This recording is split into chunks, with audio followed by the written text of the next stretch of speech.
What do I usually say? Multiracial white supremacy. Multiracial white supremacy.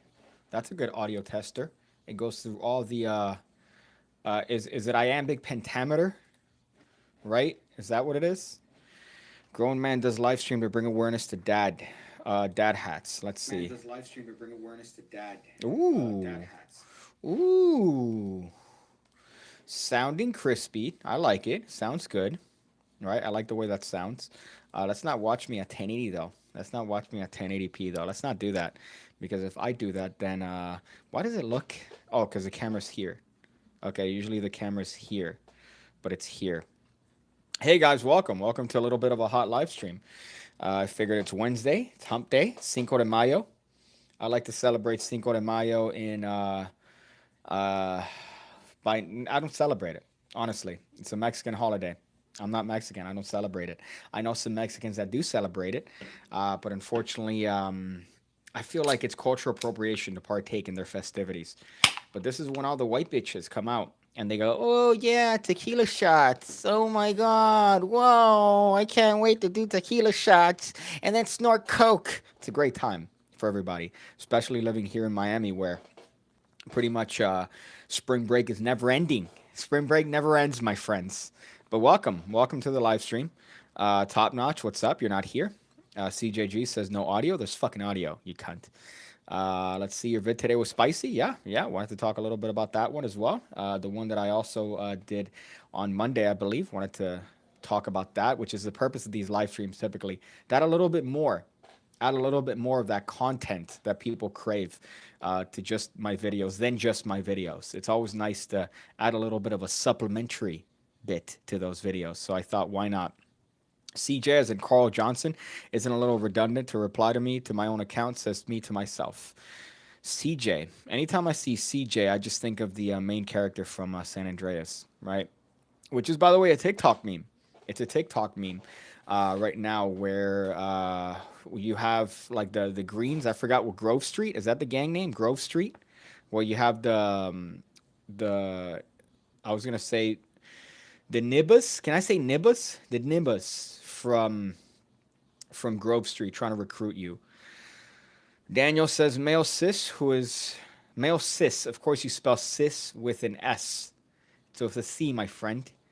Cis is spelled with a C, who is so privileged not to return a phone call but conduct live streams. Well, Daniel, you were calling me when I was shooting videos today, my friend. So unfortunately, I didn't pick up your phone call because I was doing stuff that was productive to what it is that I do, which I was reminded of when I saw my bank account today. And I saw that the IRS had taken some money, which is always a good sign. That's always a good sign. Let's see. Top notch. I'm confused, says CJG. Well, yeah, okay. So I'm confused as well when it comes to life. I just came from what is a German bar that's nearby. Uh, Apparently a soccer game. I don't like soccer, but I like beer, so I went for the beer. And not a lot of ladies there. Lots of guys. I guess that comes with the territory when it comes to soccer matches, right? Or football matches, as you guys call them from Europe. As I get made fun of every time I have a conversation with Turner as to how we call football, but we don't use our feet, we use our hands. And might I remind you, Turner, that your country has terrible dental hygiene practices. So that's my rebuttal to that. Let's see what you have here. Daniel says an actual funny joke, which is bottom notch. Bottom notch. Good for that, man. Good for that. I never thought you'd be capable of coming up with a humorous bit, and you did with that bottom notch. Good job, Daniel. I'm very proud of you. I'm gonna give you a sticker. I'm gonna give you a sticker for your contribution there. But yeah, so I went to this bar, and the best part is that usually when it comes to these soccer matches, I've been where they have these European women that care enough about these games to make at least the ambiance a little bit better than just having a dude fest. But this one in particular was a bunch of French guys going for the Spanish team, which is just weird to me. We have here Daniel saying $17,000. Yeah, that's approximately what I paid the IRS, $17,000. And then where do they spend that money? Well, they spend that money, my friend, on faulty buttons in shitty parks. That's where they spend it. If you want to see a great video that brings awareness as to where your tax money goes, I made a video on the Ham Radio channel talking about a button in a nearby park and how your tax money went to pay for that particular button, which I believe was just the result of a surplus. They just want to get rid of money as a surplus. So that was a fun video. I think that was a little bit of a fun one. Top Notch says bar in Hollywood, California, of course. Lamau. Don't say where the bar is. Butcher might show up. I believe that.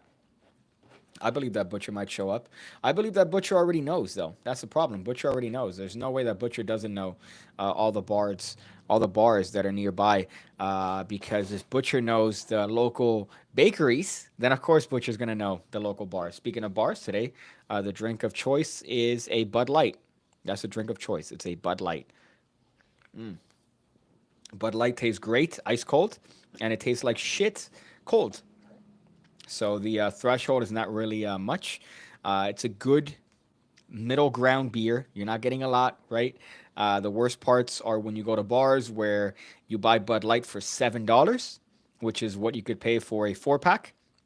However, just in the sake of truthfulness, I have to say that Bud Light Platinum is my favorite beer. I know, I'm a bad person. I'm a bad person because it's Bud Light. But here's the thing: Bud Light Platinum, for something they do, I don't know what it is. It tastes like Coke. It's literally Coke. So it's a great one, and I recommend everyone try Bud Light Platinum. Not if you're in a calorie deficit. If you're in a calorie deficit, it has too much calories. But if you're on a nice, not calorie deficit, caloric deficit, then I suggest checking out Bud Light Platinum. I'm unfortunately having Bud Light, the regular one, which is literally water. It's literally water. Let's see this one. Bad time to be alive. I regret my life. Oxymoron says nothing gets Pigcake girls. Listen, magic tricks gets Pigcake girls. All right, magic tricks, my friends. You just go up to a girl and you go, "Hey, listen, could you hold this dirty sponge ball?" Perfect. Now imagine the sponge ball that I have in my hand disappearing from my hand and appearing in yours. And then when she opens and sees two balls, I go, "Hey, that's not going to be the first time you hold two of my balls today." And she goes, "You're right." And then she grabs my real balls. And then we go and I make babies. That happens every time. Let's see. I wanted to say a very racist thing, but we have Mohammed Ibrahim who says, He says, "Does magic get you girls?" And that's what I guess Oxymoron was responding to. Maddie Mediocrity is, of course, responding to somebody else saying, "I make women put on a life vest before showing them tricks. Magic tricks makes them wet." Yes, it's a cleanup on aisle five. Clean up on aisle five. That's what you get when you show women magic tricks, which is, I would say, the normal reaction, right? A lot of people think, "Oh, magic tricks, what? That's not gonna get females." Yes, it does. Magic trick gets females. All right, just gotta go up to them and show them your sponge ball trick, and you're gonna get them. Trust me. My Pigness, good to see you. Good to see you. Next to Bad, you're looking great. How are your spirits? My spirits are high, my friend. My spirits are always high. I always have a good outlook, a positive outlook on life. So my spirits are definitely on the high side. CJG says, "Pig high schoolers drink Bud Light." No, they fucking don't. Bud Light. High schoolers drink PBR. They drink like they don't even drink Bud Light. They drink PBR. They drink liquor from their parents' cabinets. They're not drinking Bud Light. Those are college kids. College kids drink Bud Light. High schoolers drink PBR and whatever's in their fucking parents' cabinet. So old whiskey, some brandy. They'll find some thing that their mom used to drink back in the day when she used to get loose. That's what they drink, but they don't drink Bud Light. Top Notch says, "Speaking of bars, you didn't read my bar, so I'll say it again. Pigcake's mind, so sharp, he got a scabbard, not a skull. It's the only compliment you'll get from me because it's just me flexing writing." Yeah, you paid attention in ENC 1101. I could tell, Top Notch. I could definitely tell you paid attention with that. What am I doing? Says CJG. Well, it is a live stream. Obviously, the point is to maybe go over the previous videos that I've gone over this week, right? Today, I dropped a nice little bit of a hot tutorial. I liked it. It's not a self-working trick, but it's the trick. It's a good trick, right? It's nice. You get to play around with the patter, and at the end you end up with the four aces because you're a fucking magician. Because you're a magician, and that's how you do it. Sav Magician says, "Yeah, Piggy, what's happening, broski? Got accused of demonology on TikTok live stream tonight again. Not normal week if that doesn't happen. Yeah, at this point, if it doesn't happen, then you should be worried. You should be worried if that doesn't happen. I feel like TikTok is a cesspool. I don't post there anymore as much as I used to, but I definitely peruse more than any other social media platform. And let me tell you, it's rough. It's rough to read the comments, and I find myself often arguing with 12-year-olds on Instagram for whatever it is.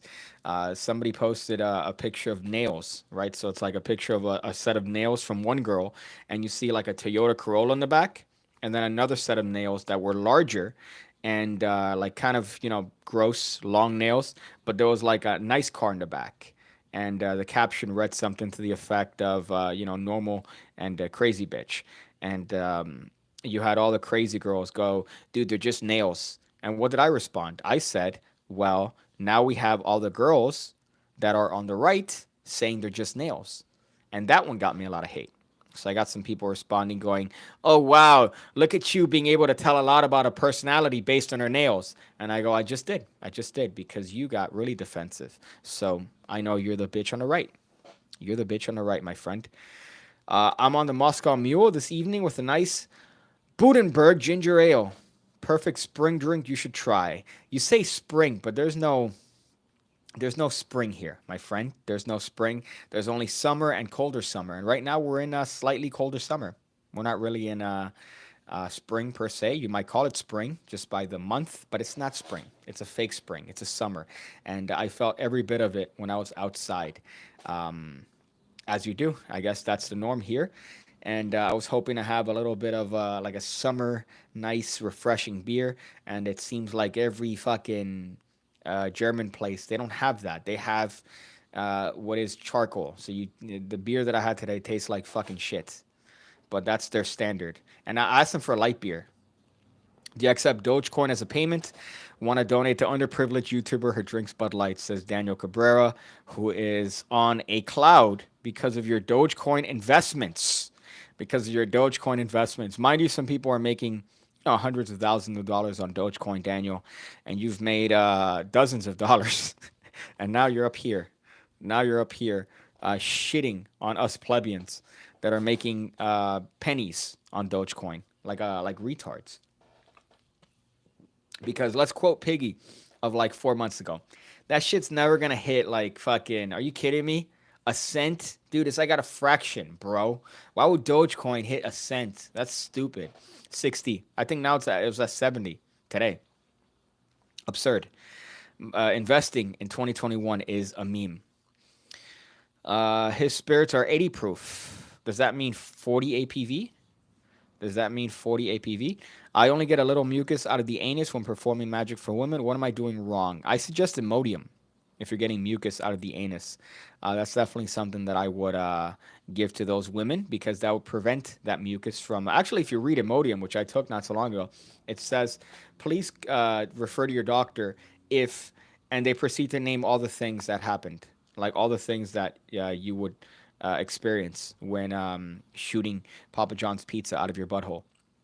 And I go, well, I'm not going to talk to a doctor. This is normal. Why got Bud Light, says CJG. There you go. Look at that. Bud Light buddies. It's like when you have intercourse with the same girl, right? You and your buddy. You guys are now vagina buddies. Well, we're Bud Light buddies. Look at that. Who would have thought? Look at us. Look at us, right? Who would have thought? Bush is the beer of choice in Sebastian. That's because the majority of the population of Sebastian, Florida, is inbred. They're inbred. So, of course, Bush is going to be the beer of choice. Of course, I stick to Bud Light just because, look at this. There's a king, my friend, and it's Bud Light. Always brewed using the choicest. Yeah, maybe I might take that back. This says the choicest. Hops, best barley, malt, and rice. That's tremendous.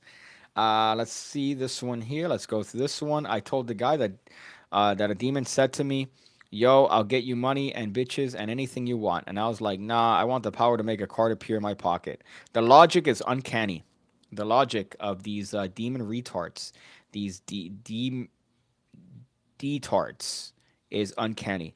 That, hey, no, no, no, I could get all the money in the world. I could, if I was higher up in the government, I'd be asking for 13-year-old boys' buttholes, right? As people that are high up in the government do. But no, no, no. Instead, I want the power to find a playing card in my pocket. That's what I want. I want you to do it, but without me palming. They're retards. English writing and comprehension in 95 percentile allegedly, says Top Notch.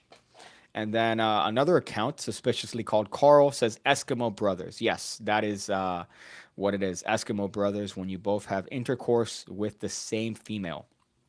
So that's what it's Eskimo Brothers. Back in the day, I used to have a game on Urban Dictionary that you would come up with a term, right? And you would take a guess. Is it on Urban Dictionary or not? So you would, come up with two words together like saucy, saucy cheese, right? Saucy cheese. So saucy cheese, and see if that's a term. See right there, saucy cheese is not a move, my friends. It's not a sex move or something that would be placed on Urban Dictionary. But let's look up the nearest closest one, which is saucy fireman. So a saucy fireman is an instance in which a man and a woman are engaged in intercourse, and the man proceeds to dress up as a firefighter and lather himself with pizza sauce. The idea is for the woman to add as many ingredients to the man as she would a pizza and then eat the ingredients off the man with what is the grammar of a retard. And of course, using a sentence is, you want me to grab the cheese and jalapenos? Sure, I already have the sauce for the saucy fireman. So that's the move right there. I just wanted you guys to know. Typically, again, I like to come up with terms and see if they exist in Urban Dictionary. Eskimo Brothers, of course, is one, and the reason why I got reminded of Urban Dictionary, because if you look up Eskimo Brother here, it says when two males acknowledge having been intimate with the same female and remain on good terms, the men are now bonded by having shared the same igloo at one time or another. Igloo, of course, referring to the female vagina. Of course, because this is 2021, I have to specify female vagina because it could otherwise not be a female vagina. It could be a male vagina. It could be female sperm. It could be male estrogen. Well, that's possible. It could be a male vulva. So let's see that used in a sentence. It says this could lead to perks by making the information known to other males who you could network with. So it's a good networking tool, being Eskimo Brothers, I would say. I imagine that's how most frats probably fraternize. That's how most frats probably get up, right? So male one says, "Yeah, man, I got a hookup at the show last night. We don't have to pay cover." Male two says, "Sweet, how'd you score that?" Male one says, "Me and the door guy are Eskimo brothers. Remember that blonde girl from last weekend?" Male two, props. So that's the term right there, my friends. And I'm glad I was just reminded. Carl says suspiciously. Like, what's suspicious about the name Carl, really? Meme Master says sus. Maddie Mediocrity says, wait, y'all ain't using demons for your magic? How are you doing it then? My soul was worth my clean double. That is true. Yeah, that's the dumbest shit, which is people that will generally argue with you as to the existence of demons and how they generally help magicians out in card tricks. If that was the case, magicians would definitely be getting more pussy. And they're not. I know I have the numbers. The numbers are actually here. I have my documents. Where are my documents? Where I have all the numbers and statistics. Funny enough, if you look up Pigcake on oh, okay. So that's close. So Pigcake is on Urban Dictionary, but also is pie cake. So the closest thing to Pigcake is pie cake. Let me explain to you guys what pie cake is. The act of ejaculating inside of an anus and then letting the person push it out like an icing piping bag and then spreading it around the butt cheeks as if it was icing on a cake. Bro, I gave my girlfriend the biggest pie cake ever. So the closest thing to pig cake is pie cake. And that's a sexual move involving an anus and a lot of sperm. But Pigcake here says Pigcake is a former teacher and currently mildly popular Floridian YouTuber that attempts to make God weep by tricking innocent children into the worst hobby in mankind's history, card tricks. And using a sentence, Pigcake is the number one cause of adoption in America. So that's Pigcake on Urban Dictionary. I'd like to thank Rusty for putting that out there. You bitch, but I guess that really does summarize my existence, right? That really does summarize my existence.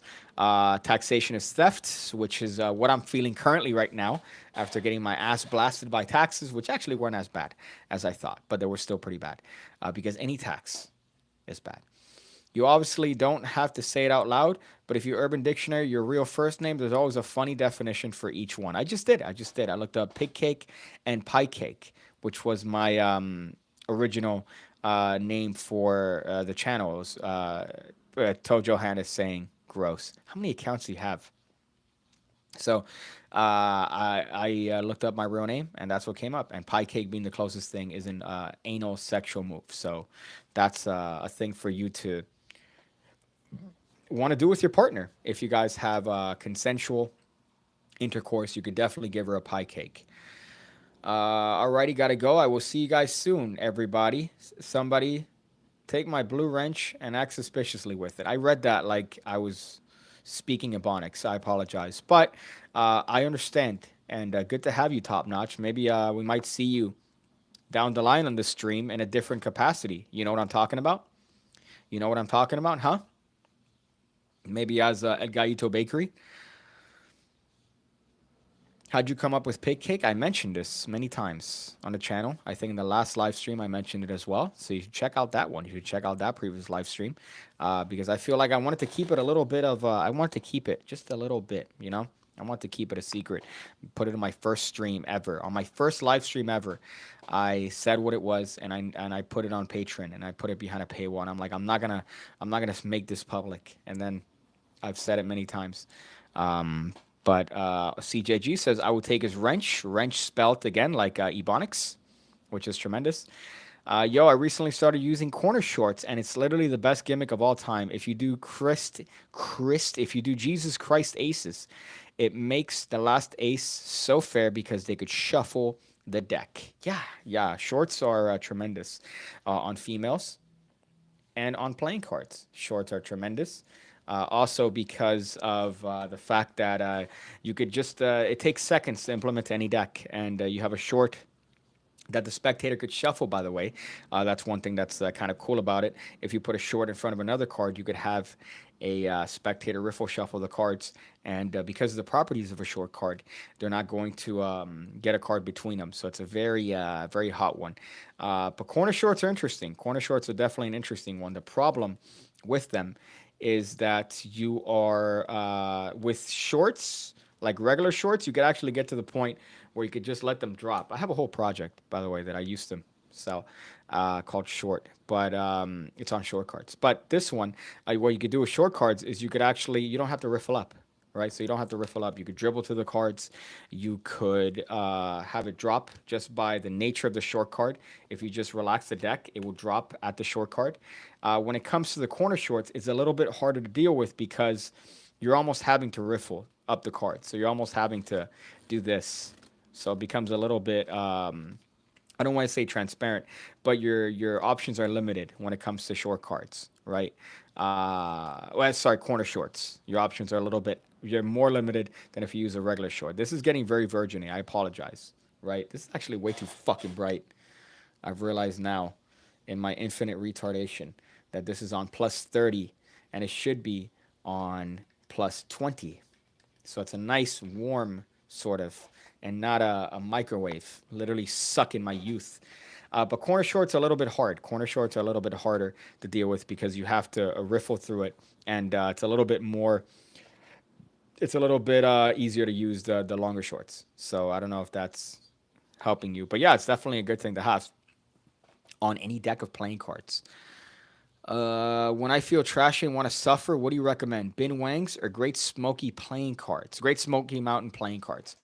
I think my Smoky Mountain cards are here in a chest that I have underneath my bed. I haven't checked them in a while, but I do. I would say remember those videos were my first videos outside of that series that I did, the how to do magic series. My first videos were terrible reviews of shitty decks. It's like, oh, today we're going to be looking at this deck.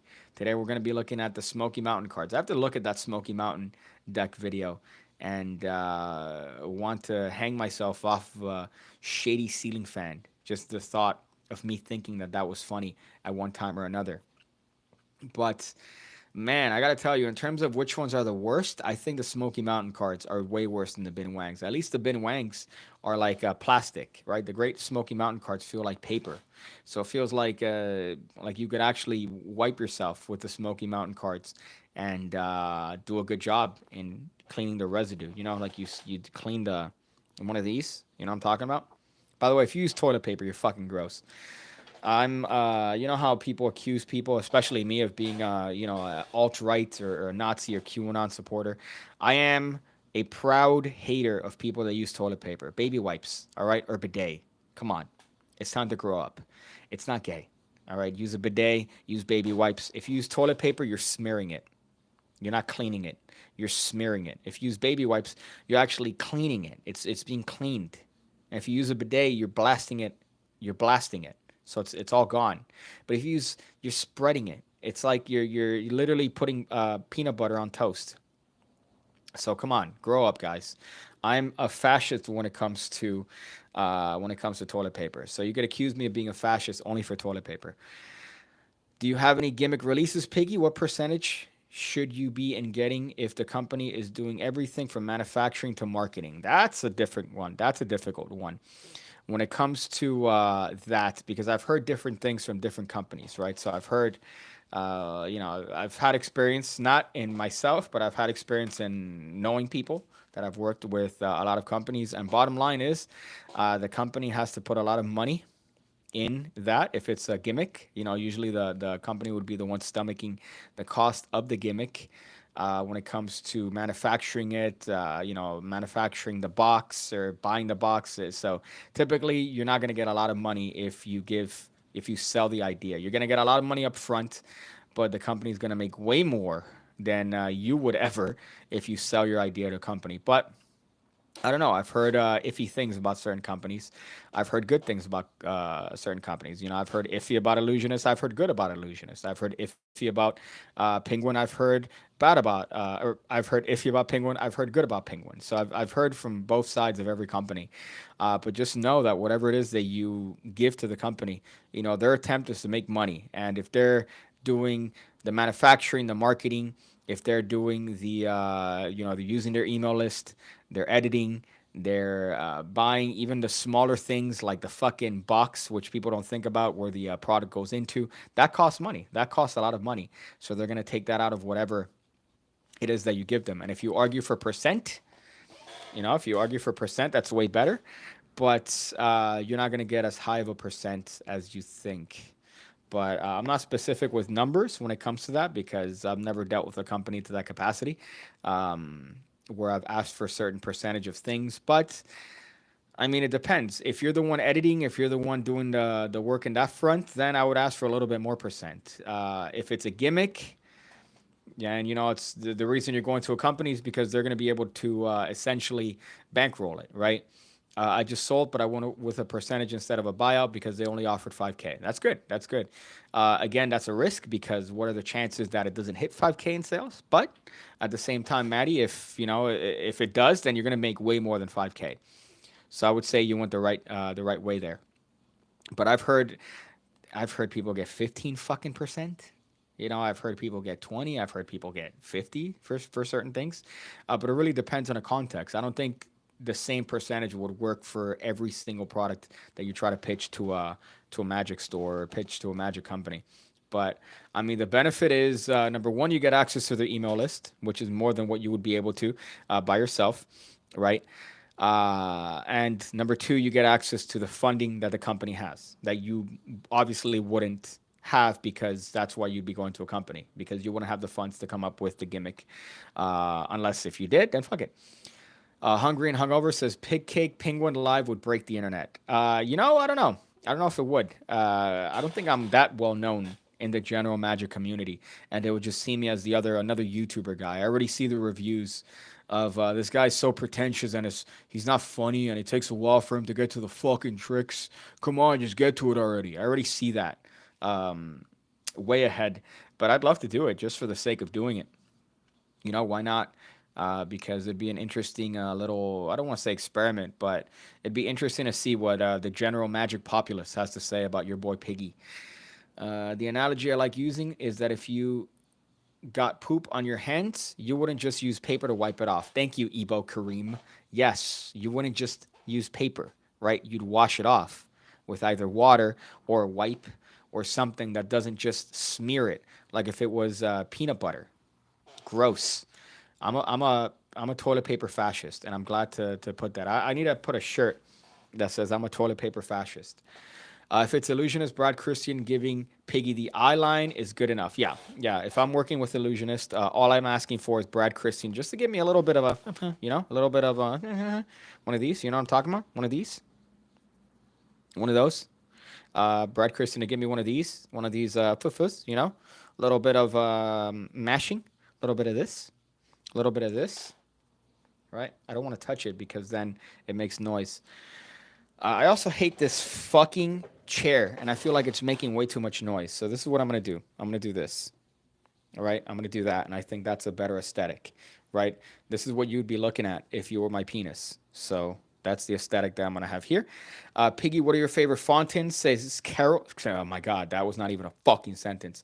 Carl says, Piggy, what are your favorite fontaines? I don't have favorite fontaines because fontaines are shit. Actually, no, I'm not a fan. I'm not a fan. It's the same shit, right? It's the same shit as any other deck. The only problem is that they're a little bit more pricey, especially on eBay.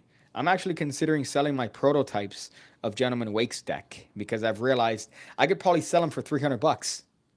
That's good money for fucking playing cards.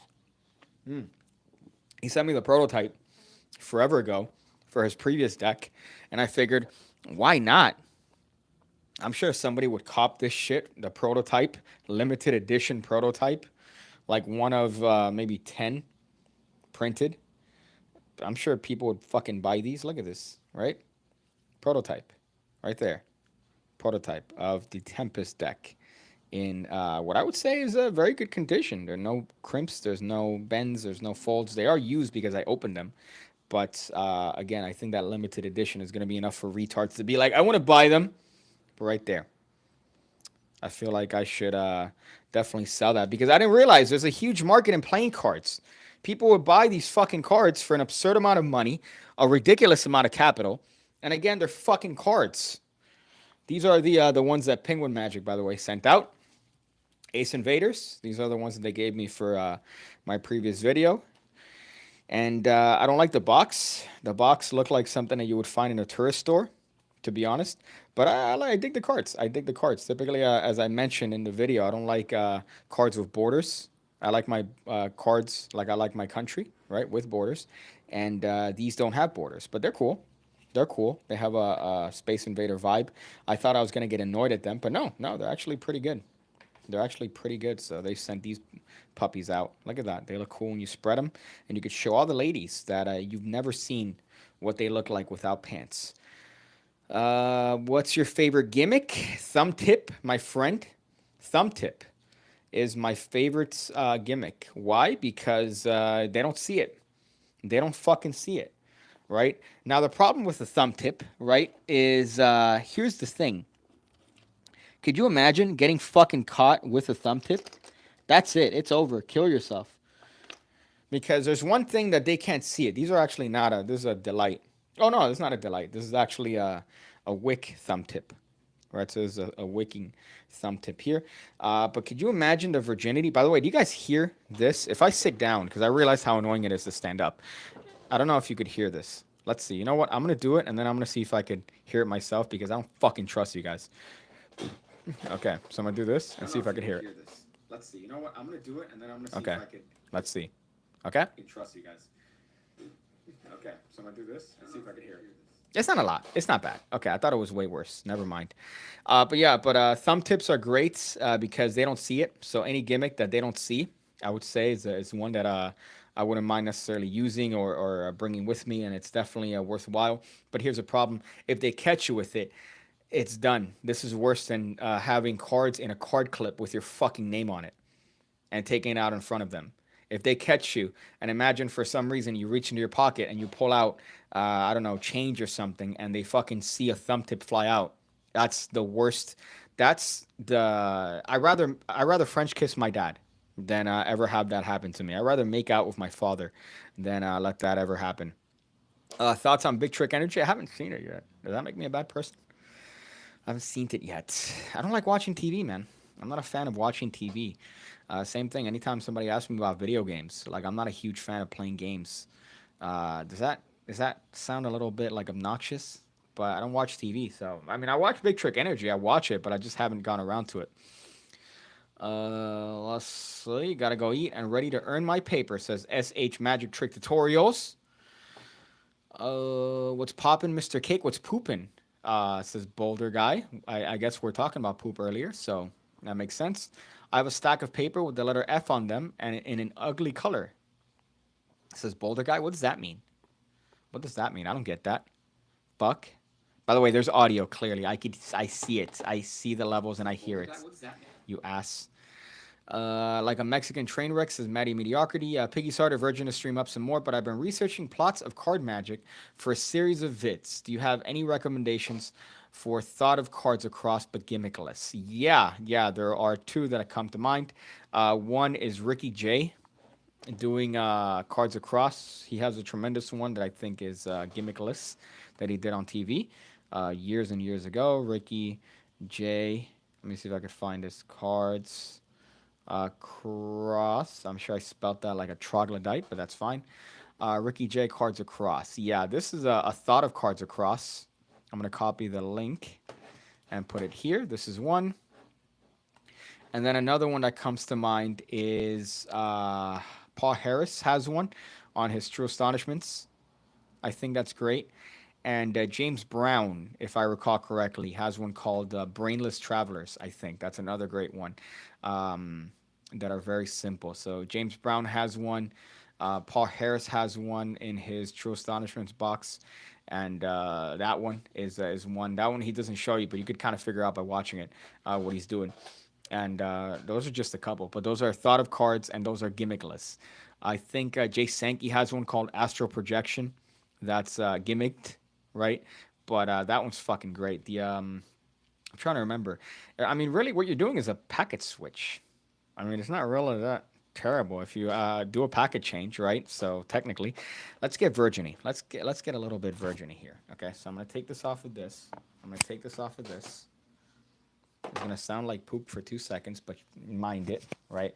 All you're doing is a packet change. So imagine if you have, let's say you tell the spectator to think of any one of these cards, right? So you have the spectator think of any one of these cards. Let me see if I could do this like this. You have the spectator think of any one of these cards. You take these cards and you place them aside. Of course, what did I do there? My favorite change ever, the Jinx change, baby. Right? That's it. Just a Jinx change. A lot of people don't like it. I love it. But spectator thinks of any card. I have a break underneath an arbitrary amount of cards down here. That's all I'm doing. I show these cards to the spectators. That's it. My mic isn't working. I hate you so much. Every time I have to check. That's all I'm doing. I show these. You cunt. So you show these. You square these up on top. Lift up all the cards above the break. And gesture with these cards. Those cards go down. They think those are the cards that you just showed them ostensively. They're not, right? They're not. And at this point, you could just take a chunk of cards, and that's it. All right, I'm going to make your card go from here to here. You could show the card to be gone from here. And then when they look at this pile, guess what? They find their card or whatnot. Let's see how virgin we could get. But that's just a simplified version. You could have more complicated methods that do the exact same thing. You could just take a pile like this, turn it face up, and say to the spectator, I want you to think of any one of these cards that you could see. Of course, I have a chunk of cards here, right? So just think of any one of these cards that you could see. Turn this over, establish the break on the piles that I have here, and then that would be my packet switch. So you don't have to do the jinx change, right? You could just do that. You're essentially just doing what is a 16th card turnover, right? But it's the exact same thing. Place those cards down. The cards that the spectator could have thought of are here, so you're doing the exact same thing, right? So they're just simplified versions. I know I've taught many on different tricks throughout the years. I'm sure if you look up Pigcake cards across, you're going to find some alternatives, especially with thought of cards. Those are very simplified. I understand that. Those are very simplified because you're not counting the cards, which you could technically do. But all you're doing technically is a packet change, and that's it, right? Just do any packet change, and then you could add the cards across plot because they're not going to see their fucking card. So if let's say this is the packet that you're changing for, right? So you have them think of any one of these cards. If I change this packet for this packet, they think their card's in this pile. It's fucking not. Their card is somewhere here. So it's a cards across, but all the cards are going across technically. So it's just that the princess card move is in princess card trick. Sorry, is another one. If you look up Pigcake princess card trick, I think you might find some stuff. I know I've taught a lot of that over the years, but there's a lot of virginity in that sense, and I've thought about that particular idea a lot, being a virgin. Watching Ricky J on Deadwood is what got me interested in cards. Is Jason Danley? Yeah, Ricky J is one of those dudes. I remember when I wanted my mom to buy me when I was really young that book on how to use playing cards as weapons. She did not buy me that book because there were titties in that book. There were a lot of titties, and I never got to buy it again because of the titties. Jim Krentz has one, says Taro Fisher. Yeah, everybody has their own. The Las Vegas Leaper is another one. I remember one of the first tricks that I ever got caught on by a spectator is doing a variation of Las Vegas Leaper. I remember I got caught doing that trick many, many years ago. And those are the ones you remember, right? Because you remember, hey, I see what you did there, buddy. But they have that wonderful false count, right? Where let's say you want to count...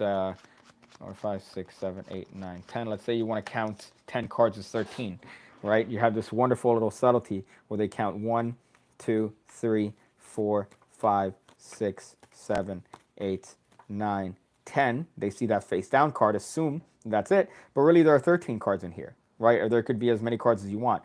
I love that little subtlety. All you're doing is just putting those cards, the ones that you don't want them to count, right, on the bottom, face down. You tell them, I just want you to count the cards like this. Just take one at a time, turn it face down, and put it on the bottom. That's 1. That's 2. Go ahead, keep doing the rest. They count 3, 4, 5, 6, and they go so forth until 10. And you could just have them hold the cards without you ever having to touch the cards. It's a wonderful little subtlety there. I think from Paul Harris's Las Vegas Leaper. And it's great because the spectators do the count. You could justify it by saying, oh, this is how they count cards in Vegas to make sure that there are no extra ones. There's no cards being stuck together. And you could have them do the count themselves. They hold on to the cards. You never touch them, and yet they have 3 additional cards or 4 additional cards in that packet. So it's a wonderful little ploy there. I think first person I saw do that was Bill Malone in one of his things forever ago. But great little subtlety there. Cards Across is interesting. It's an interesting plot, but I mean, again, a lot of people overcomplicate it. They add gimmicks, they add this, they add that. All you're doing is a packet change, a packet switch, and you have a Cards Across. If you have a couple DBs, you could do a killer Cards Across. Yeah, another one. But that's if you want to resort to gimmicks. CJG, last week I was at a resort and I had to poop so much the toilet got clogged and I was about to shower. So I just had my hands and I received so much damage I can no longer do the pass. All right, CJG. That's definitely, I feel, a problem that at some point every man has come to, where they flooded some sort of toilet. I remember I did it at a house I was staying at in Queens, right? And then, sorry, the shower is taking a little while to get cold or warm. And I'm just there plunging, praying that this goes down. And eventually it did. And let me tell you, I've never felt more relief in my life. Cobb says, Ayrton Cobb. God damn, I don't know how I fucking pronounce that. Every time I pronounce it like an idiot.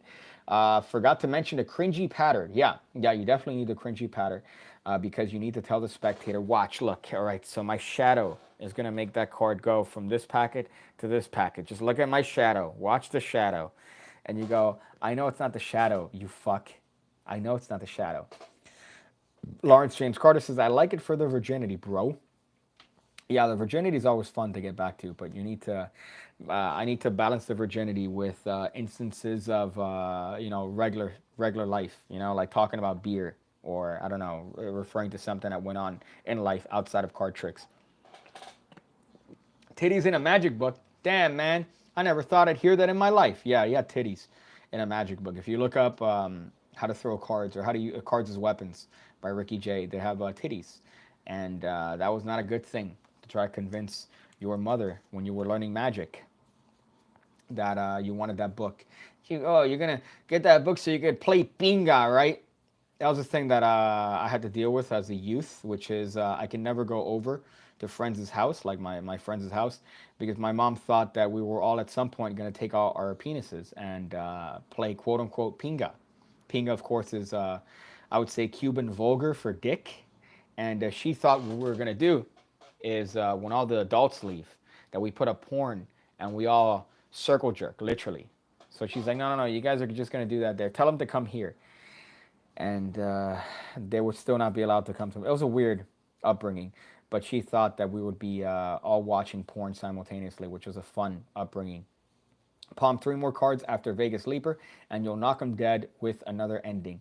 Yeah, especially because that is the it's the what do you call this? The offbeat. You're doing it on the offbeat, so you could pretty much add the entire deck.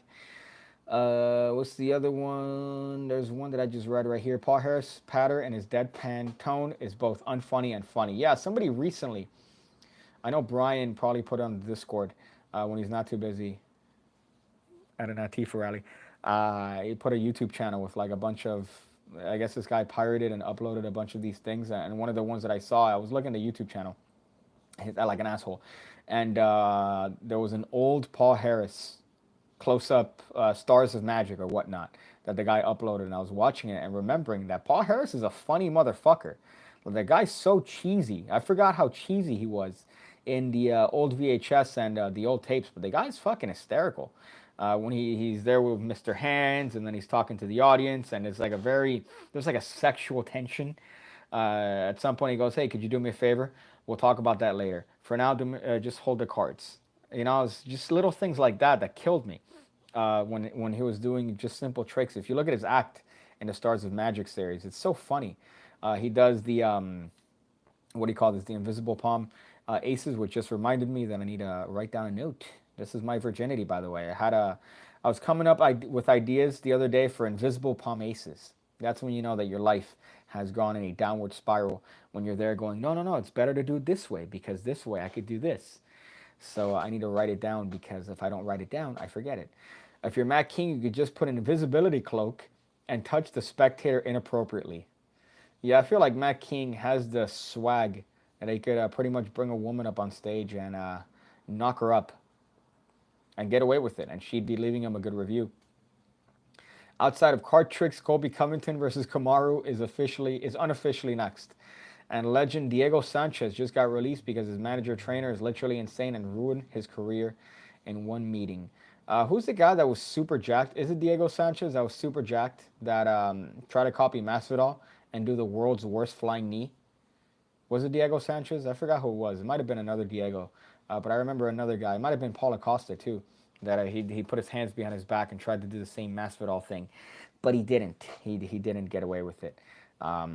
But yeah, I think Covington versus Kamaru might be a great fight. Hopefully, it's gonna be another MAGA versus BLM with Covington and Kamaru. Let me tell you, I feel like I'm hoping for MAGA on that one. So wait, this one over here. That was amazing. Thanks a bunch, says Hungry and Hungover. Yeah, I'm glad that virginity helped you out, man. I met Paul Harris in the 70s, and he was drunk and funny.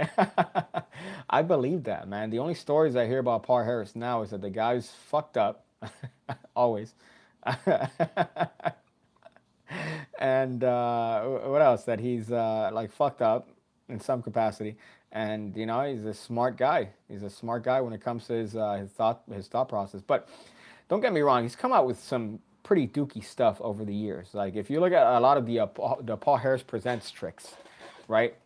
Granted, a lot of them are solid gold, and you see but then you have there was one that he called like the Clayman years ago that was like $300, and what it was that you would form a little figure out of clay, and you would put it in the on the you'd put it on some sort of surface that came with the product, and the little guy would move towards you, right? And it was like this little clay figure, and it was $300.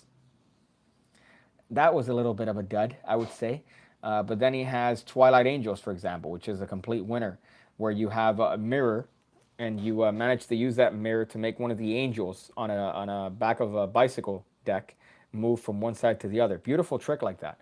But you know, you then he then shits on it with the fucking overpriced Paul Harris Presents stuff from time to time. Okay, so now you changed. I'm glad you changed that to I was also drunk. So you and him were drunk. So I'm glad that you changed that message there. Hungry and hungover people clown on PH, but without Paul, there would be no David Blaine. What's interesting about reading Blaine's book, right, is that you get that kind of the mindset behind. He still did the book, I would say, in a little bit of character. If you read his first book, I would say it's done in a little bit of that character that David Blaine had back then. Which as gay as it sounds, the best thing that I could compare it to is wrestling, right? When it comes to wrestling, that you have your character, and some people stick to it. And even though you know wrestling's been exposed to everyone, they stick to their characters. I think that in that book, he was staying a little bit true to his character and staying true to that the name of the book, which was Mysterious Stranger, right? So he was staying to that character, that persona of Mysterious Stranger, and it was very interesting to see that because that's what he kept up on talk shows, and it's only you know maybe I would say the past 7 5 6 7 years that you know you see the actual what I think is David Blaine and his personality, which is you know a generally funny, quirky, interesting and curious guy. So you've seen that more now than you did back then. And I think a part of that was Paul Harris. I think a part of that was Paul Harris having him commit to the character, having him commit to the character for the sake of the television specials. But it's still interesting to watch. If you see the old, look at '97, look up interviews with Blaine in 1997, and you'll see him just deadpan, just like you know, I like to do these things, and it's very low energy, but it's still a very mysterious dude. Things just happen to happen around him. That was the air, right? But I don't know. He's an interesting character to study and to look over. And if you watch him perform now, he's just so fucking technically sound. When you know, you have some videos of him fucking up doing tricks, like actually messing up and recovering better than the actual original trick itself. And it's just a wonderful guy to watch because he's truly, I would say, somebody who's studied magic and somebody who really cares about it more than people think. You know, you watch the TV specials where he fucking floats up doing the Balducci, and you know you assume that that's him, but then you watch his performances and you get a little bit more of that personality and a little bit of that nature, that curious nature, and he's a very charming individual. I like the real David Blaine more than the weird deadpan. I don't know, it just doesn't work for him. I like the idea of magic just happening though. Well, imagine those first street specials, right? In terms of magic, before that, you had whatever Copperfield was doing. You had in the fucking '70s Mark Wilson, right? You had what's the name of that weird guy with the mustache, Doug Henning, right? So magic on TV was always stage shit, and then if people were doing something on the side like close up, it wasn't gritty. It wasn't, hey, I'm gonna go up with a camera in the face of the spectators and have the camera on them, right? It was always this. It was always, look at me, I'm the magician, here's a trick. David Blaine, what made him a millionaire is that he did this. That's what he did. So instead of focusing on the trick, he focused on them. And that made that motherfucker a millionaire. That's literally all it took. It's just, hey, instead of me being the focus of the trick, why don't I just focus on somebody else? Now, unfortunately, because of that, the term street magic, it became destroyed to oblivion. And everybody started with the fucking imitation as I did. You know, I wanted to be the guy essentially when I was first learning magic. But you have people, oh, street magic. Like it just so happens that the name of the special was street magic. Was the magic always done in the street? Not necessarily, but it did have a good ring to it, and that's what kind of stuck. It became Kleenex. Hand me a Kleenex. You never have somebody say, hand me a tissue. They'll say, hand me a Kleenex, even though it's not a Kleenex. So it became that, but for magic. And, I think that has its pitfalls. But let me tell you, man, fucking he definitely had his head screwed on right when it came to his mentality of magic. Daniel says, and then him getting a lawsuit for sexually assaulting a human being took away some of those millions. I imagine in lawyer fees. I don't know if that was settled, right? Was that settled, or was that something that actually happened? Because in 2021, fart is rape. So in 2021, if you touch somebody's hand, that's rape. So I don't know which one he did. I don't know if he farted around somebody, and then they considered that. But I don't know what the whole deal with that was. But there were some allegations against him. That one David Blaine interview on some British show is funny. He holds his hand up with an Illuminati logo. I think it was a pentagram. If let me see if I can look this up. David Blaine pentagram. That was another guy that poked the flames with his satanic imagery, just in terms of getting people to think that he was fucking using Satan to help him. I don't know, switch cards. David Blaine. Let me just look up pentagram. Graham. I spelled that again like a retard. Or Illuminati? You might be right. It might be Illuminati. Illuminati. Let's see if I could find that. Oh, he has like an eye. Yeah. He has a fucking eye here. And he's like just like this. Yeah. Let me see if I could do David Blaine. Let me see if I could do my best David Blaine.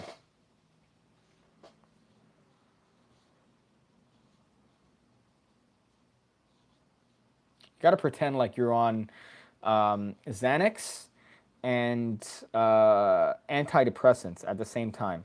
Like Xanax and whatever is the strongest antidepressant.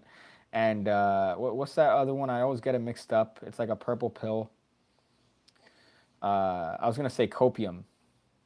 That's not it. Man, what the fuck is it? It's not Xanax. I literally had this happen to me in a live stream like 2 years ago. Prozac, Valium. There you go. So you have a Xanax and a Valium, and you're David Blaine essentially. But yeah, let me. Oh my goodness, this is a video, and some guy's copying him here. Bad robot, doing the same pose here. So wait, this is on Pinterest. Video unavailable. This video is no longer because YouTube account associated has been terminated. And this was a video where the title was David Blaine, Satanic Freemason Exposed. So I guess that adds, fuel to the argument that he's a satanic Freemason because the account got terminated. Maybe.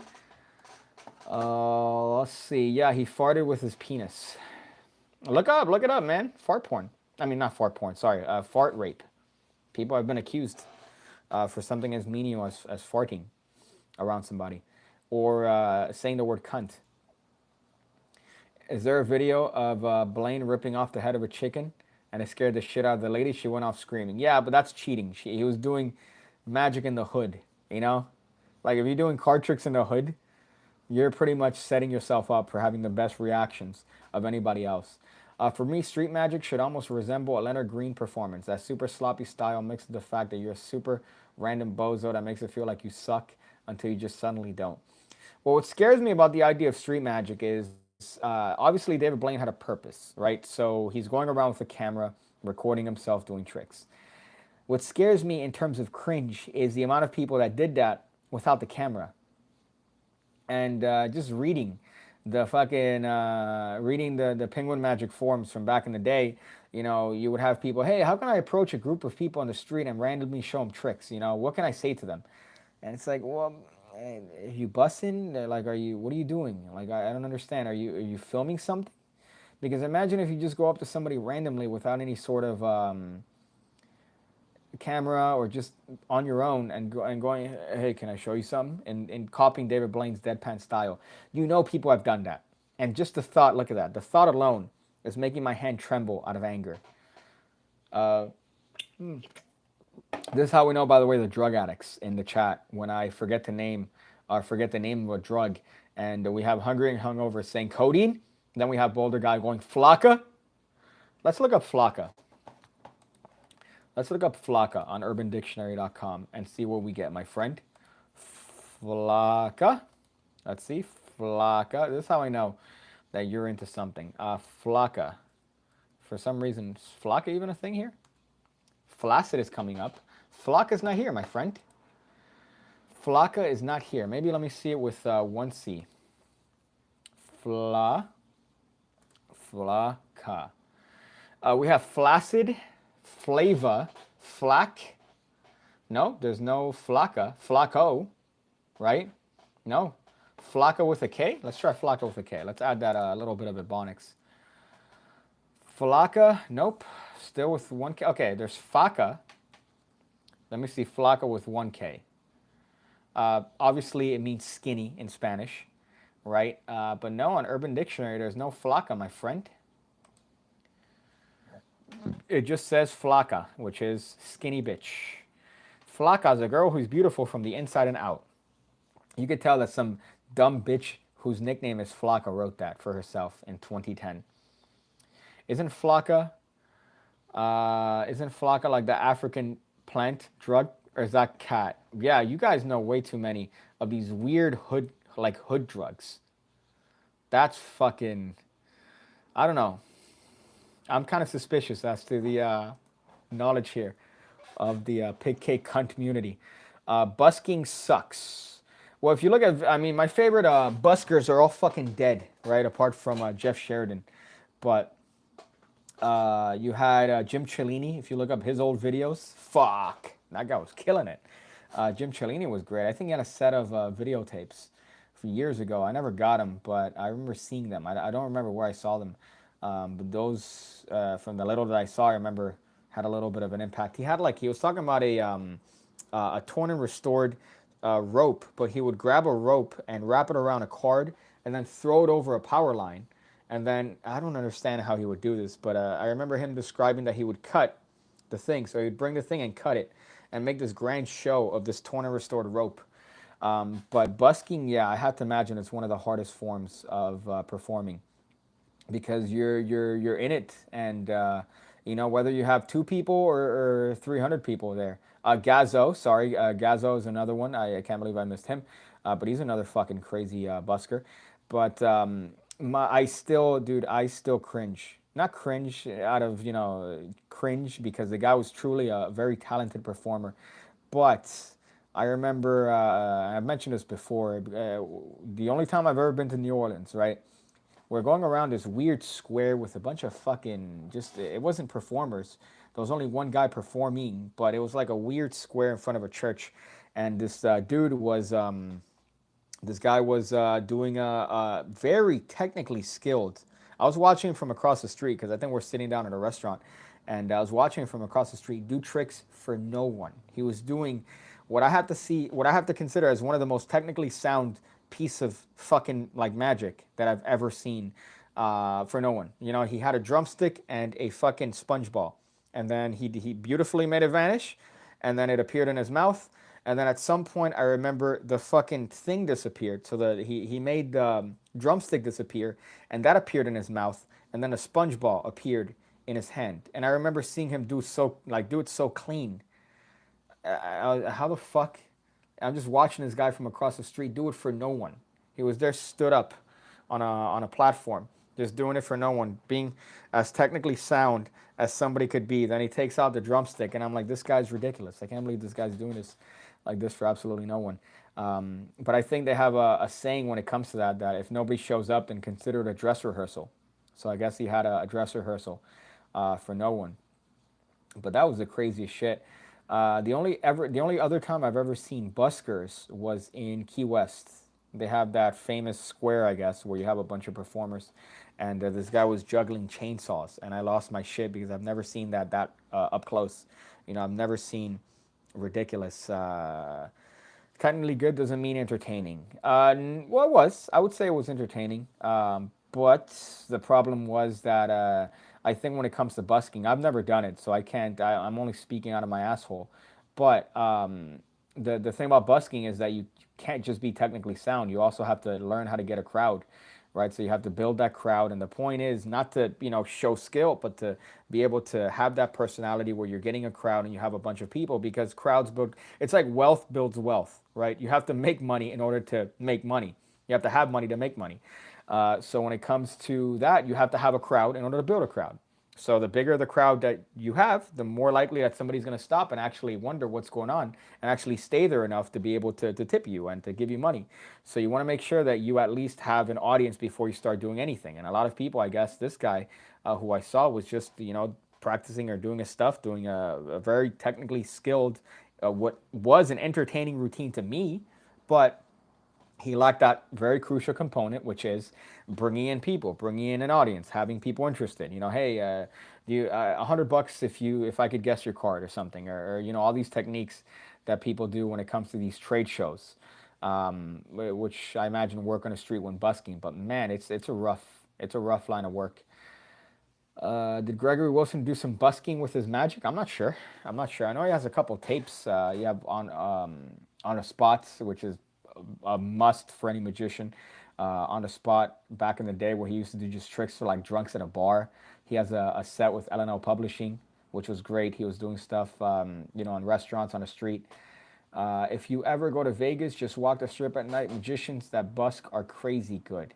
Well, what's weird is the licenses that you need in Vegas. Like here, you could just fucking stand on a corner, and until the cop kicks you out, you could do whatever the fuck you want. There, you need to have your little license thing, your little thing, your plaque, your not a plaque, but the little form that's laminated. That you need. This is my spot where I could perform, and if not, the cops will shake you down. So that's the interesting part that I found about Vegas. I don't know if it's the same in Times Square, but I do remember that specifically in Vegas, seeing their little laminated sheets that they put there right as they do their stuff. The one that I've seen of Vegas is going to be interesting. I don't know if I'm going to go in August, technically. I know I could probably expense that as a business expense, but I don't know if to go if they decide to do it, because I think they delayed the ticket sales for that shit for Magic Live. And I don't know. It just seems like a risk. Like imagine if you get your fucking flights, you're there in anticipation of hanging out with all the people that you know there, and then they fucking cancel the shit. Magic Live. I don't want to run through hoops. So Magic Live 2021. Let's see. No other convention. FAQ. When is Magic Live? Oh, Magic Live. Oh, they canceled it. Okay, so Magic Live. All right. Yeah, it's in 2022. All right. So what I thought is I see May 15th through the 18th. I'm like, that's 10 days away. No, it's 2022.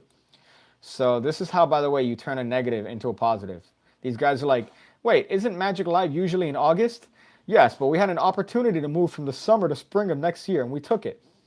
Bullshit. Bull fucking shit. All right? If you could have done it this year, you would have done it this year. Don't hit me with the, no, what the fuck? So if you were registered for the 2021 convention, you should have received. So yeah, so next year. So I guess Magic Live is going to be next year, which is kind of shite, I guess. I wanted to do it. It was August of this year. That kind of sucks. I was looking forward to that. But no, fuck it. So I guess next year is going to be the travel year. I was expecting 2021 to be kind of a crazy year in terms of travel. I wanted to go to the UK, to Vegas, do all this shit. But unfortunately, COVID still had a second round. It got a second wind. Although for some reason it slowed down after January 22nd. I don't know why. Kind of weird. Kind of an odd quinky dink. Let's see. I saw a busker once in Denver that couldn't get out of his straitjacket routine. Fuck. Interesting that you mentioned that. I read. I just read his book. I hate reading, by the way. I fucking hate reading, but I have to, I guess. Read books and all this stuff. But Harry Anderson's book, Wise Guys. I just read it. I found it because I think it's out of print, if I'm not mistaken. Let me look it up. Harry, and if it's not, oh, man, I acquired it. But I read his book, and man, you know what? It's not like it's gonna help him out. It's not gonna help out Harry Anderson at this point. His book. So, but I read his book, Oof, boy, let me tell you, what a great fucking book. And he talks about his thought process and coming up with his tricks in his life, SNL, we're doing on Saturday Night Live, and doing all this other stuff. And he had a straitjacket escape that he did with his ex-wife, which was fucking hysterical. If you find it on YouTube, it's great.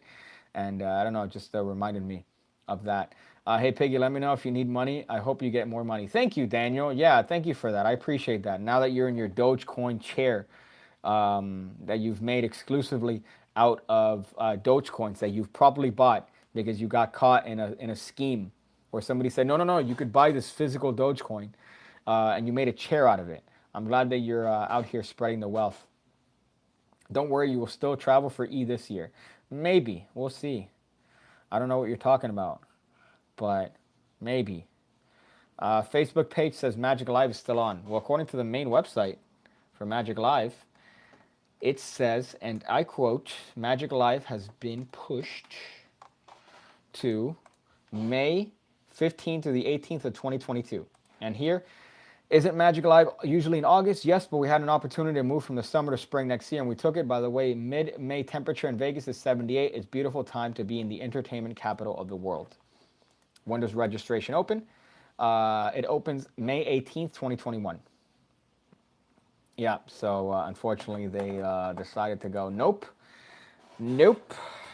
Although flights are cheap now, for sure, with fucking COVID. So it's just funny that they said, no, we decided to go from the, wouldn't it be colder in August? Why would they use temperature as a reasoning? And then $455 per person, you could suck my nuts. $455 per person to attend a Magic convention. It better come with a hand job. For $455, I better get whoever runs this convention to come and be like, okay, so it's, it's time. You allocated your special time here for your ball sucking. We're going to give it to you now. What should I do if I require special assistance, right? Like, I require special assistance in the form of ball touching. That you better give me for $455. Are you kidding me? You have the option of paying in full or joining our convenient payment plan. 7 installments of $65 plus a $2 fee per transaction. So then you're paying 14 extra bucks. So you're paying $469 for the convention. You're just paying it up in installments, which is even more of a fucking scam. Look at Jeff McBride looking bloated in this picture. This is tremendous. Yeah, that's an absurd amount of money. I get they have like good lineups and a good very fucking, it's the biggest Magic convention. But oh my god, that's fucking nuts. What's Magic Live in person? I've never been. I've only been to Magi Fest twice. Yeah, twice. But I've never been to Magic Live. I hear it's it's in Vegas, so take that as you would. But as far as the one that I hear that gets crunk is Blackpool. So apparently the one that gets, there you go, Hungry and Hungover says, everybody getting fucking crunk. No, but the one that everybody gets figgity is Blackpool, because imagine, you're in the middle of fucking Blackpool. You're surrounded by a bunch of drunks, so might as well get drunk. But I mean, just in my experience with Magi Fest is, I would say, it's a small convention, right? It's yeah, you have a couple hundred people, but it's not this huge event. It's just a couple day event at a hotel. And compared to Magic Live, I hear Magic Live is just fucking massive, in terms of the amount of people that have. Magi Fest 2021, September? No fucking way Magi Fest is in September. I'm not going to that. Fuck that. Jesus, Magi Fest. They go to Ohio in September. Magi Fest 2021. Let's check this shit out. I see Mega Fest, apparently, for church. That's a scam. Magi, motherfucker. Magi. Do another. Oh, MagaFest. Man, MagaFest is canceled. Let's see. Magi Fest. Okay. Columbus, Ohio. September 16th through the 18th, 2021. Magi Fest will take place. And you could attend from anywhere in the world. In person or online. Okay, so they're streaming it online. And Okay, so let's see what they have. Oh my god, I'm already fucking cringing at the rules that they have in place. Okay, so live attendance. We're planning. Oh, so they say last year 1,035 people attended Magi Fest.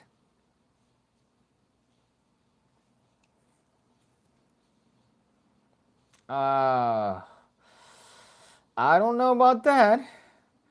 1,035 people attended Magi Fest according to this website last year. Currently, we're going to limit in-person attendance to 300 people. That sounds like how much people attended the convention last year. 200 have pre-registered, so we'll take 100 more registrants at this time. It's likely that Ohio regulations will ease and the infection rate will drop, and in this case, we'll open registration to more people. There's no limit to the number of online attendees, but in person will be first come, first serve. Yeah, no, thank you. A revised dealer room. We'll have less dealers to ensure that the registrants can safely browse new magic. So what I love is that you turn a negative into a plus, right? So the negative is we legally cannot have more than a certain amount of dealers. Or we can have, but we just don't want people bitching. So what we're going to say, that's not COVID, is we're going to have less dealers to ensure that there's safety. Bullshit. Okay. Plus, registrants will have a morning or afternoon dealer slot to help reduce the number of people inside the dealer room at any one time. The positive is that you get to browse and purchase magic more easily without the dealer room being crowded. The point is to make it crowded. Like, you want it to be a crowd. You want to hear what people are thinking about that fucking thing.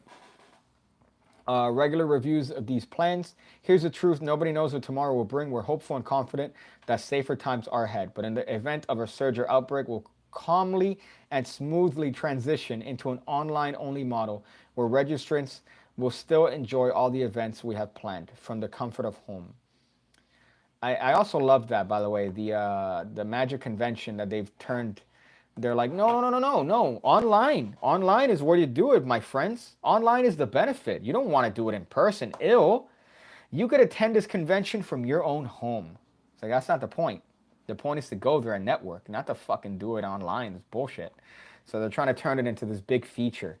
Like every magic company that's done a convention has tried to turn it into oh no. Here's how you do it, my friends. We're gonna do it online this year. It's special, never before done. All right, we're gonna do it online. And here's the thing, my friend. We're gonna do it through Skype. You're gonna be able to attend all the lectures online. It's a feature. It's not a compromise. Butcher2 says, hey, Kaito couldn't make it, so I'm here instead. I believe you. I believe you.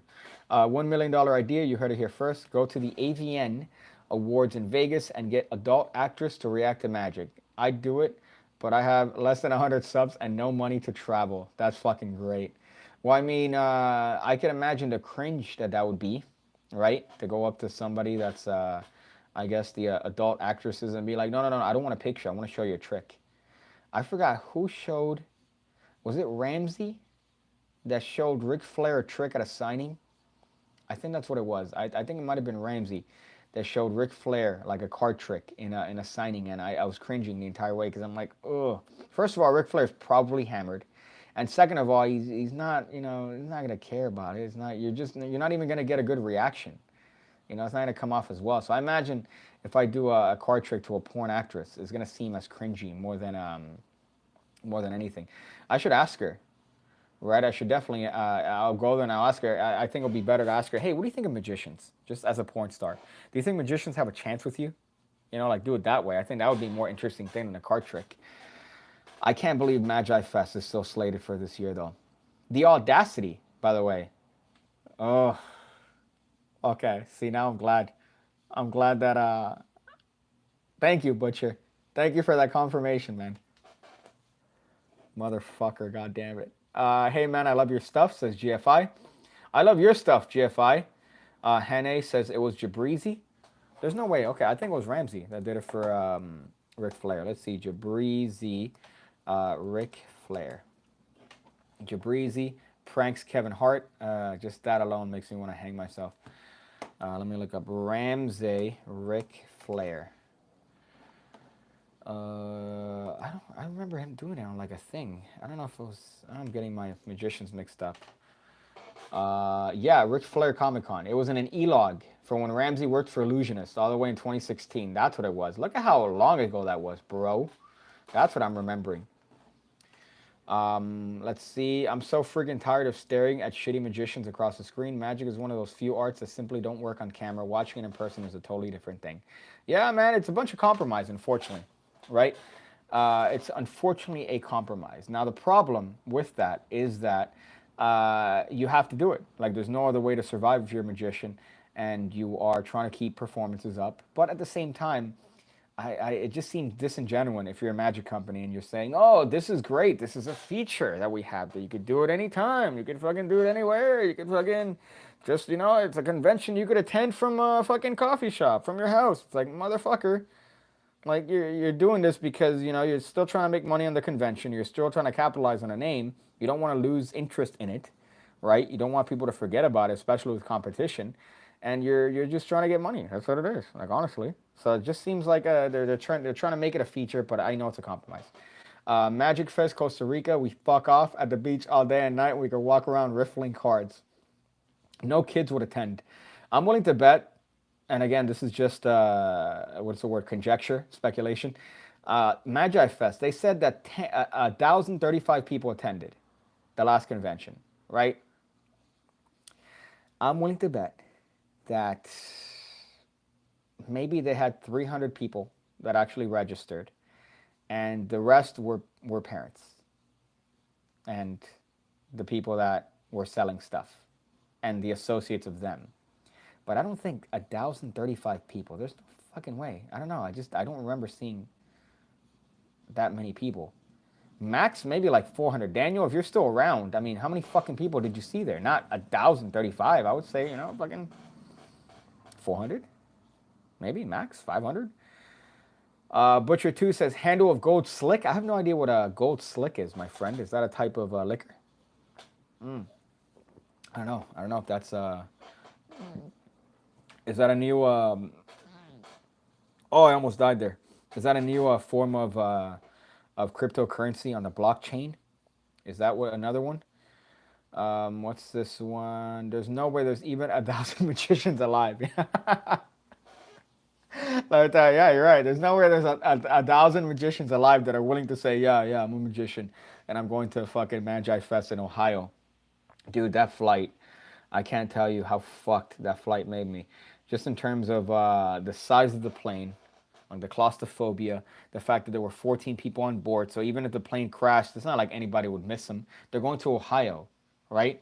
How many people are going from Miami to Ohio? Not a lot of fucking people.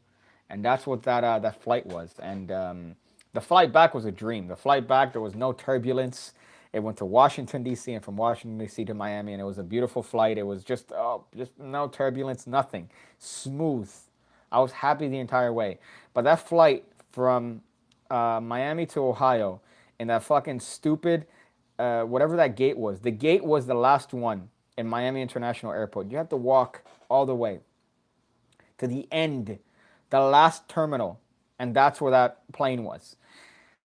And the entire time, this is what it was. I'm not even exaggerating. This is how the plane was the entire time. And then when it landed like this, like that. Like it felt like it was barely.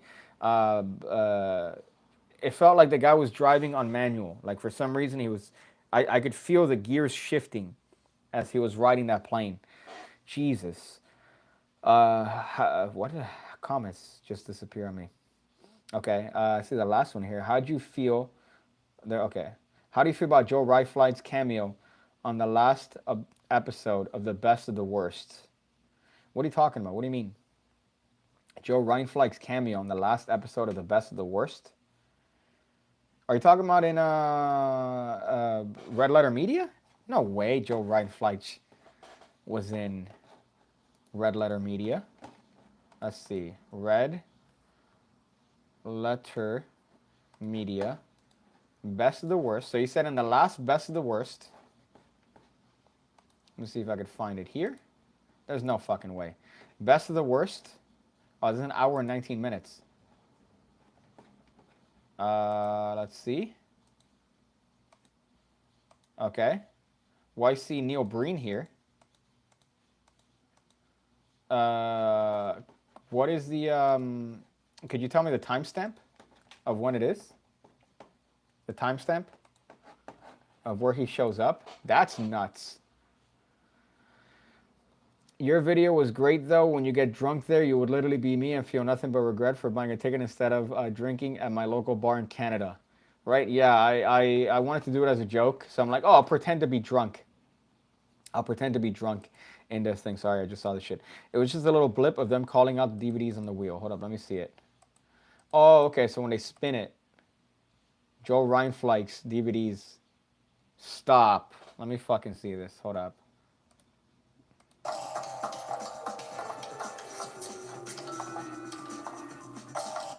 Let me see what. Okay. Let's see. Okay, so let me see when they name it. That's our last film. That. Oh, they have. We're ready to spin. Well, Rich, since you spent weeks meticulously rebuilding the wheel of the worst, why don't you give it a spin? All right, here we go. Okay, but hold up. They have. That's not Joe Reinflight. That's Amir Yadid. And hold up. Let me see. Do they name him? Let's see if they name him here.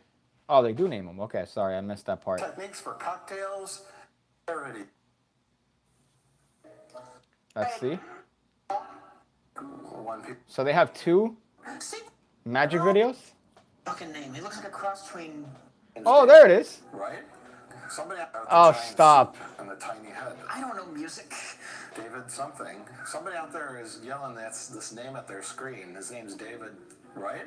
Oh, that's Drawing a funny. blank on his fucking name. He looks like a cross between Jack Quaid and. And Diane Fossey? Oh, famous stop, looking man. creepy. Yo, what the fuck? They got a DVD there of Joe Reinfleig and Mir Yadid in Best of the Worst for Red Letter Media.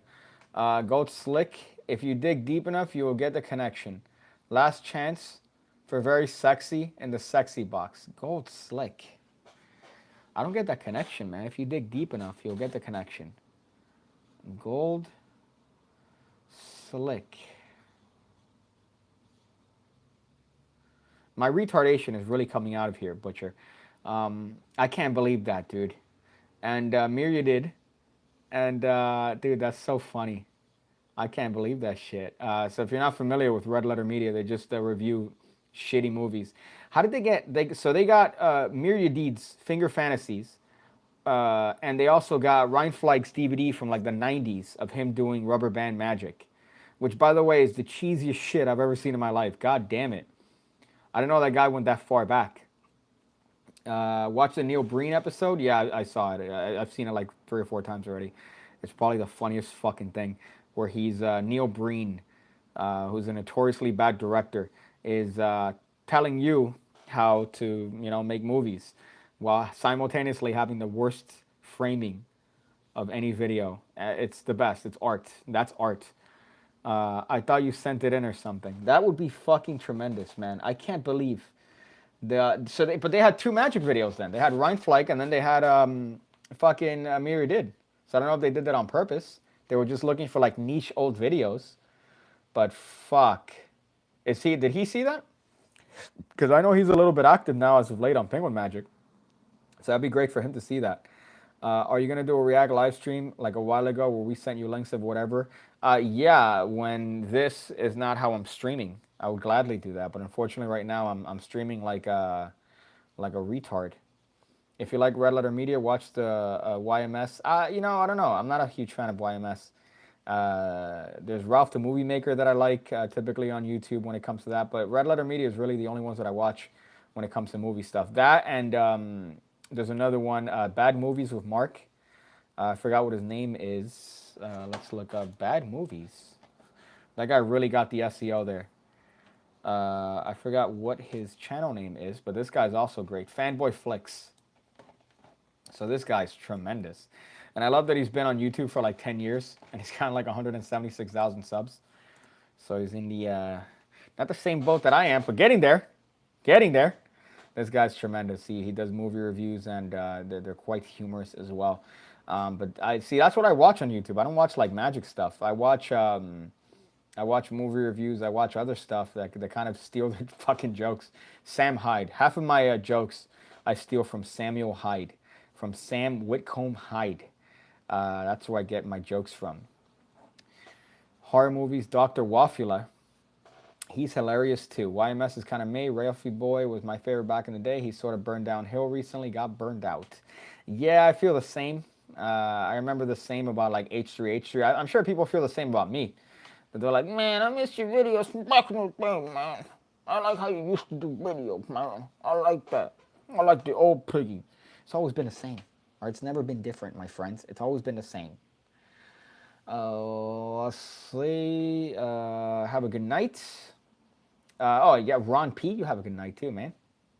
How do you make everything that comes out of your mouth funny and part of the routine? Makes me giggle like a girl experiencing a period for the first time in class. I don't think she'd be giggling if she experienced a period. I remember in elementary school, there was this girl that was like elementary school hot. Like, you know, like you're like, wait, there's something about her. You know, girls are gay, but there's something about her that makes her attractive. Like that sort of weird turning point in your life. And I remember there was like orange juice spilled on the floor, and I thought I was funny. So I went to the little crew that I was with, and I go, hey, what's up? You peed on the floor or something? She did, and she ran off the cafeteria embarrassed because I had pointed out her pee, that she did in fact piss her pants. She kicked me in the nuts once, which I found kind of attractive. Kicked me. I like not like quick, but I remember in elementary school she kicked me, and I'm like, this feels good. Like I like this. I like her putting her foot on my penis. That was a weird experience back in elementary school. My Piga, I review movies and magic on my channel. I'm just getting started. I got a shout out from Magic Orthodoxy for my plasma review. Check it out. You're my favorite YouTuber ever. Right? A plasma review. Look at you getting a. What's funny is that Nicholas Lawrence sent me a message the other day, and he tells me, "Were you at Magi Fest like 2 years ago?" And I go, "Yeah, dude. You fucking showed me a trick that got me literally dead. I threw myself on the ground from how crazy that trick was." And he goes, "Yeah, I remember that, man. I can't believe that was you." It's like, yeah. I didn't want to tell anybody that was me, but that was the thing. Hung over. That trick looks great. I know this has gotten mixed reviews, just because people are like, "Oh, but the lighter does this and that." It's like, yeah, but the lighter doesn't do that in those conditions. Like, it's a great fucking trick. Let's see this right here. Oh yeah, Ichiban.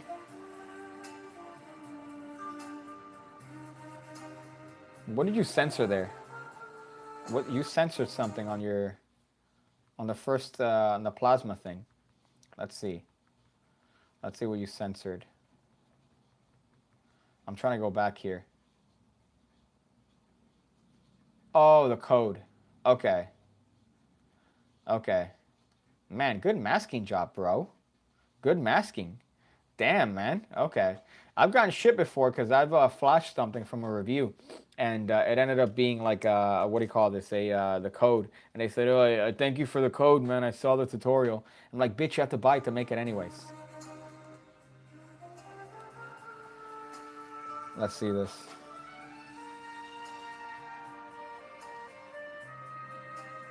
Good B-roll there, my friend.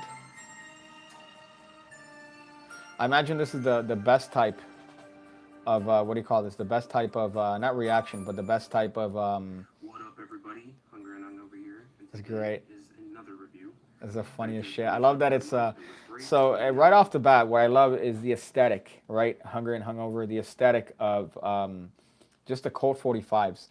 Now, the Colt 45 tells me a lot about you as an individual, right? Because you find it funny enough that I feel like it's two things, two school of thoughts. Oh, it's funny, right? Colt 45s are funny, so I'm going to put them in the frame of the shot.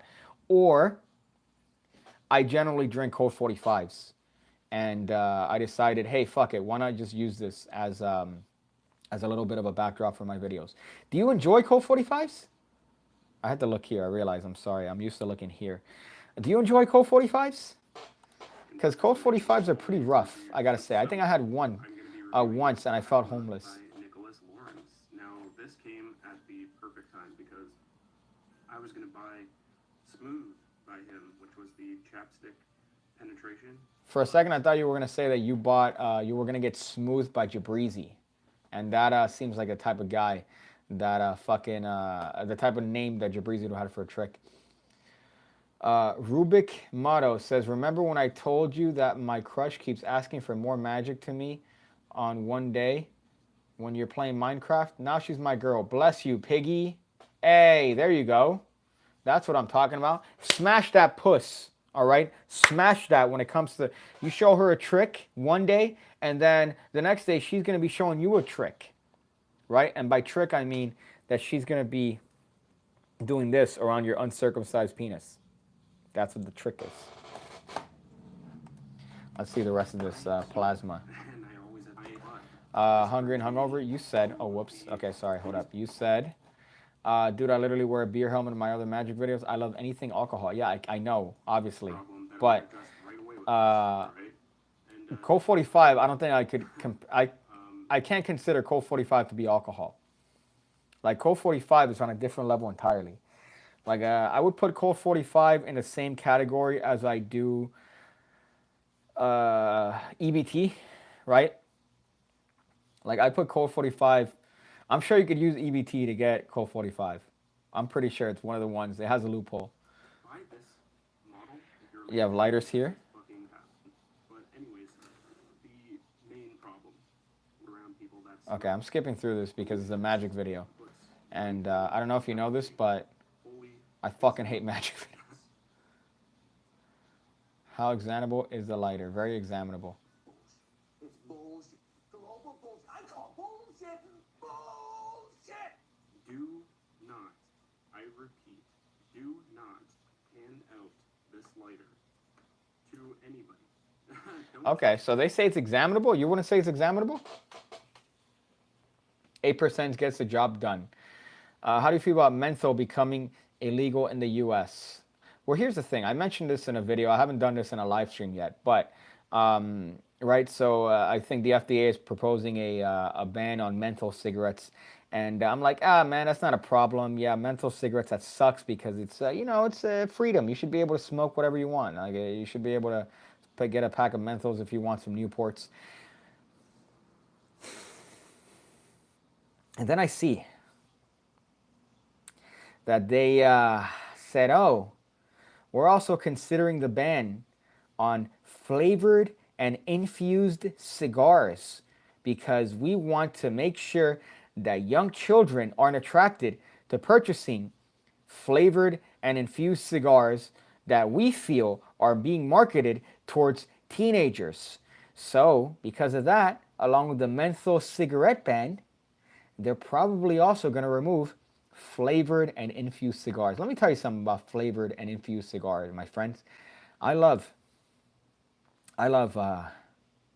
flavored cigars, right? Time I'm having a bad day, just sit down, have a flavored cigar. You're not breathing in cigar smoke, by the way. You're never taking it into your lungs. Yes, your likelihood of mouth cancer is increased, but increased a negligible amount, right?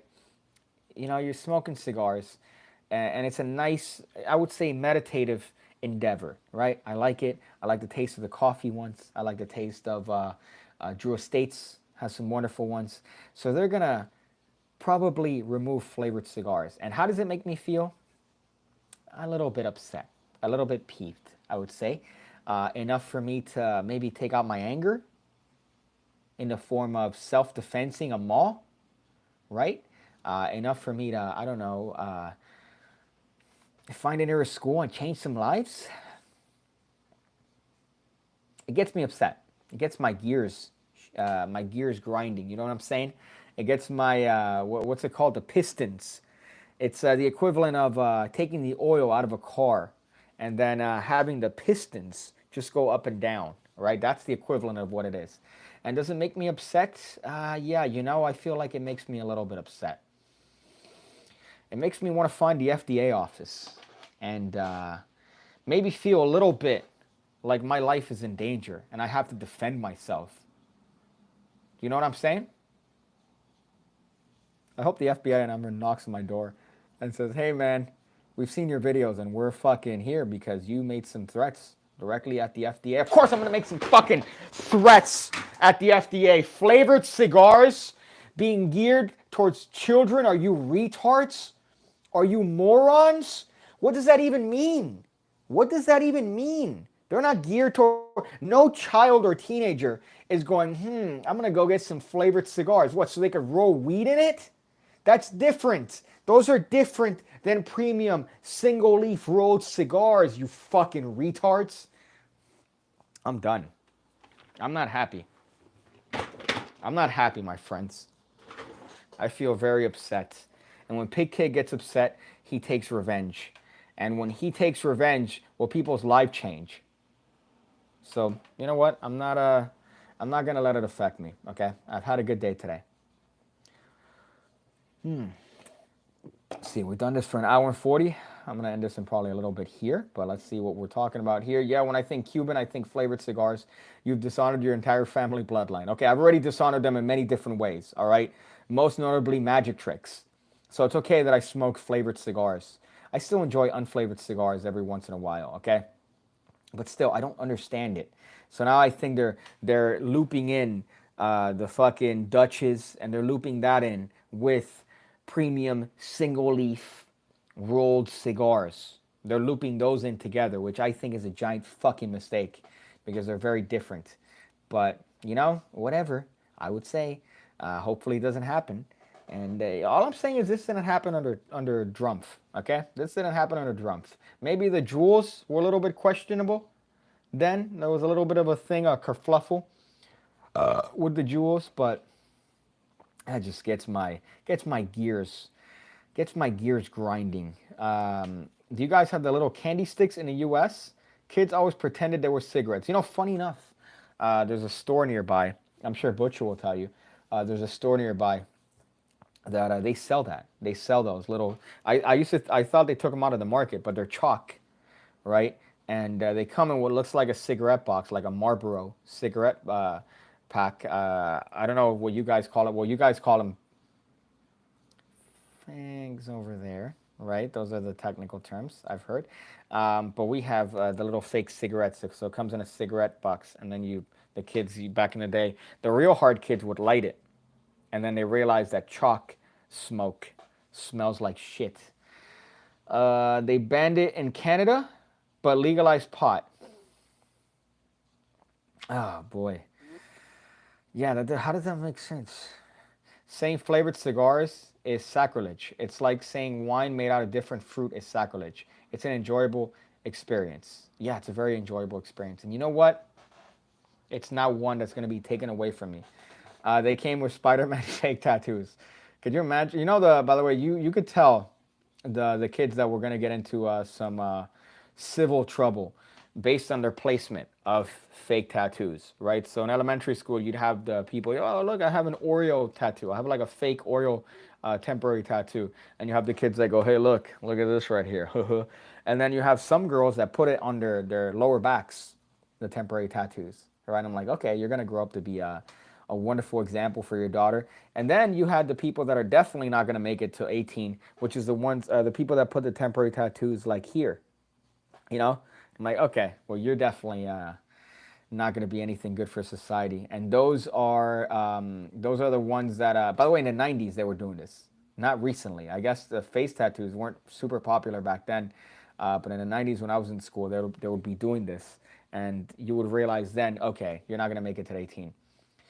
They banned flavorful cigars and cigarillos in Canada, but we still have flavored Smirnoff and birthday cake vodka. It's a joke. How does that make any sense, honestly? Could you explain to me? How does that make sense if you're going to legalize marijuana and you still have drinks that could be catered towards children, but you take out flavored cigars and cigarillos? Are you kidding me? Why would anybody do that? That's the dumbest thing. You're not even marketing, they're going to get it anyways. All you're doing right now is creating a black market for cigars and cigarillos that are flavored and infused. That's all you're doing. That is literally all you're doing. Oh boy. I think that's the end of this. I'm at a not a happy place anymore. And when Pigcake's not in a happy place, Pigcake does unhappy things. So if you see me on the news, know what's the reason.